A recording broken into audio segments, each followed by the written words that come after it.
jour, une étrange et immense sphère se pose sur la Terre. L'humanité suspend net toutes ses activités.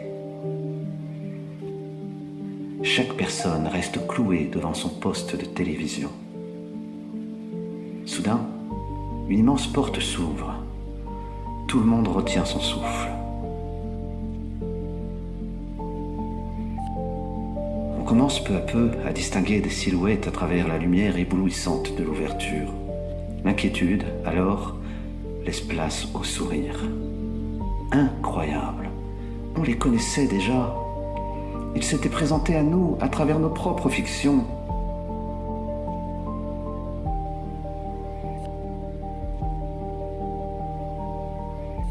Pourquoi faudrait-il attendre un événement de ce type pour pouvoir nous dire que certaines de nos fictions ne sont peut-être pas de simples fictions?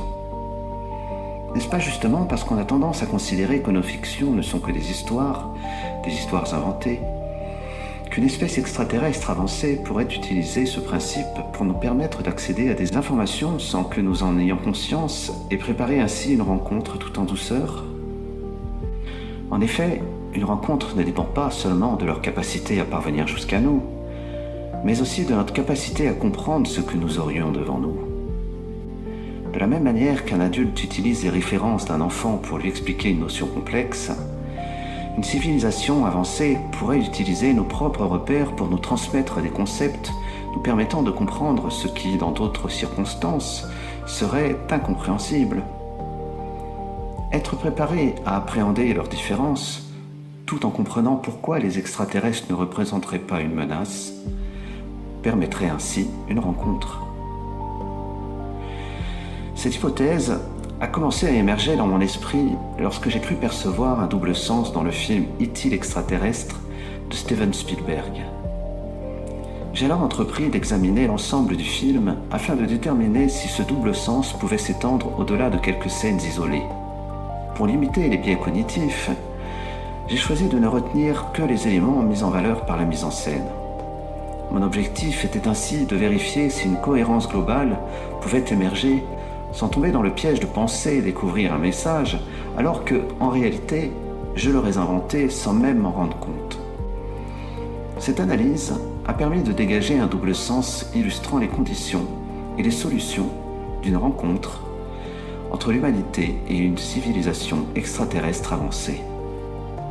Cette étude ne prétend pourtant pas à l'existence réelle de ce message, mais à la possibilité qu'il puisse en exister réellement un.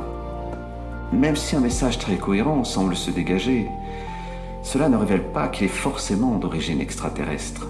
En effet, la scénariste du film, Melissa Mathison, ainsi que Steven Spielberg lui-même, pourraient être à l'origine de ce double sens. Voici alors les clés d'un message qui, s'il est réel et d'origine extraterrestre, pourrait bouleverser la condition humaine.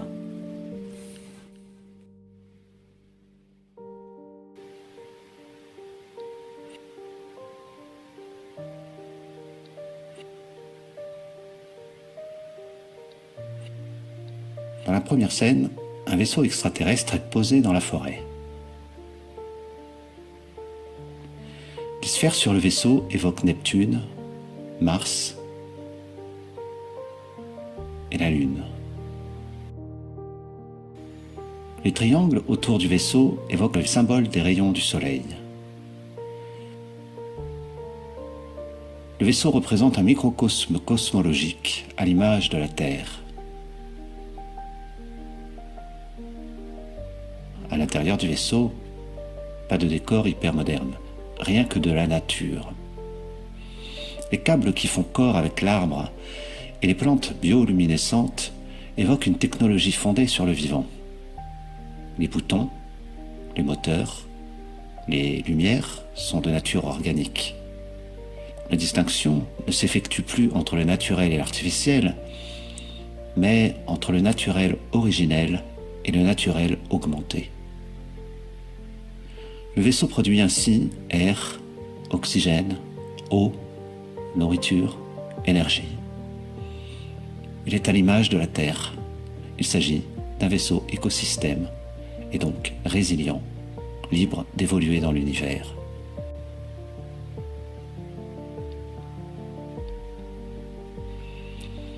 Un langage universel, commun aux différentes espèces civilisées de l'univers, relèverait sans doute du mythe, du fait que chaque espèce possède ses propres repères.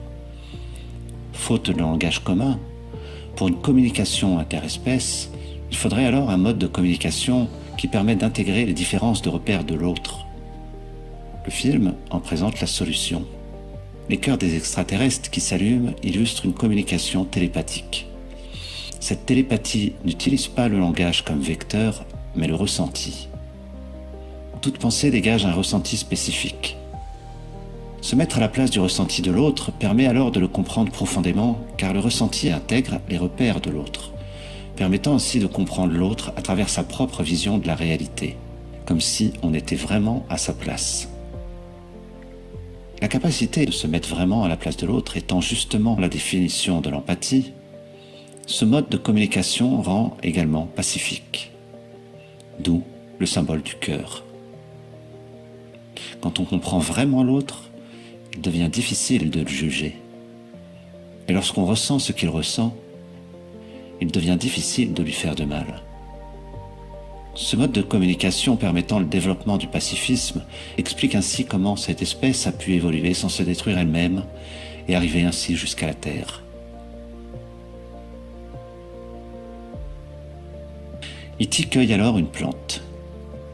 Ces extraterrestres se présentent comme des botanistes. Cette image rappelle que toute espèce civilisée étudie les sciences, parmi lesquelles celle de la vie. L'étude de la vie sur des milliers d'années conduit à une compréhension profonde des mécanismes du vivant, ce qui amène à utiliser la vie en tant que technologie elle-même. Cette maîtrise du vivant permet ainsi de créer des technologies de naturel augmenté, multifonctionnelles et collaboratives, qui valorisent la vie, permettant à l'espèce de s'aider à évoluer sans se détruire elle-même, jusqu'à pouvoir créer un jour des vaisseaux écosystèmes. L'image du lapin, en alternance avec celle de la plante, rappelle qu'une espèce civilisée étudie toutes les formes de vie.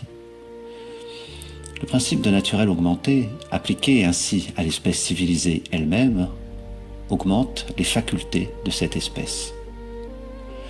L'espèce originelle devient alors une espèce augmentée, à l'image de la végétation technique. Un exemple de cette augmentation est donné dans le film par la capacité de survivre dans d'autres environnements, permettant ainsi de devenir amphibien. Cela conduit surtout à la création de nouveaux sens, permettant à l'espèce d'avoir un accès plus fin sur la réalité extérieure à elle-même.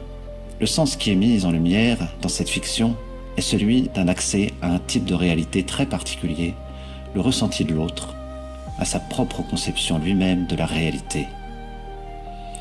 Cet accès mutuel à la réalité de l'autre permet notamment une nouvelle forme de communication, profonde, réelle et pacifique.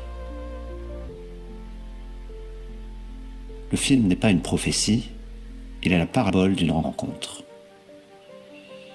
Les extraterrestres arrivés jusqu'à la Terre ont un long passé d'évolution et ont donc une compréhension profonde des implications d'une rencontre avec une civilisation naissante telle que l'humanité. Ils sont donc capables d'anticiper les événements, y compris le type de personne à l'origine de cette rencontre, et d'en symboliser ainsi leur profil à travers la fiction. Les premières personnes à prendre part au processus de la rencontre sont représentées par le personnage Case.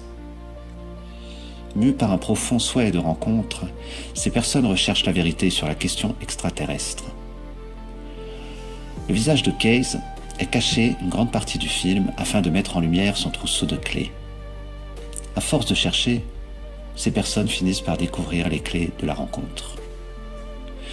L'une de ces personnes représentée par le personnage Case est Steven Spielberg lui-même. Il a présenté dans son film Les Clés des étoiles sans même en avoir conscience. Et en ce jour où je poste cette vidéo, sort dans les salles de cinéma un film qui donne à penser qu'il continue de le faire.